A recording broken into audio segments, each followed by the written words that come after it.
মালিককে গলা কেটে হত্যা করায় বাংলাদেশিদের জন্য বাহরাইনের শ্রমবাজার বন্ধ হয়েছে, এই মন্তব্য করেন প্রবাসী কল্যাণ উপদেষ্টা ডক্টর আসিফ নজরুল। দুপুরে রাজধানীর সেগুনবাগিচায় এক সেমিনারে এসব কথা বলেন তিনি। বান্ডেল থাকলে প্রতি সেনমানিতে টাকা বাঁচবে। বিকাশ সেনমানি বান্ডেল কিনে জিতুন প্রতি লেনদেনে। ডক্টর আসিফ নজরুল বলেন, আগামী 1 বছরে মালয়েশিয়ায় 12 লাখ কর্মী নেয়ার অপপ্রচার ছড়ানো হচ্ছে। সর্বোচ্চ 30 থেকে 40 হাজার কর্মী নিতে পারে বলে জানান উপদেষ্টা। মালয়েশিয়ায় কর্মী পাঠাতে চুক্তি সংশোধনের চেষ্টা করা হচ্ছে বলে জানান তিনি। বিদেশের শ্রমিক পাঠানোর ক্ষেত্রে শুধু সিন্ডিকেট নয়, মধ্যস্বত্বভোগীরাও দায়ী বলে মন্তব্য করেন আসিফ নজরুল।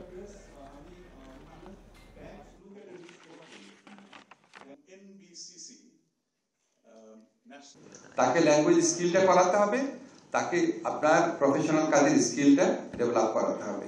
ডিমান্ড হচ্ছে 1200 লোকের, সাপ্লাই হচ্ছে 5। তাহলে আমার অ্যাকচুয়াল সাপ্লাই আর আপনার মানে নোশনাল সাপ্লাই হচ্ছে ডিফারেন্ট জিনিস। আমাকে সাপ্লাইটা বাড়াতে হবে, আমার শ্রমবাজার সাপ্লাইটা বাড়াতে হলে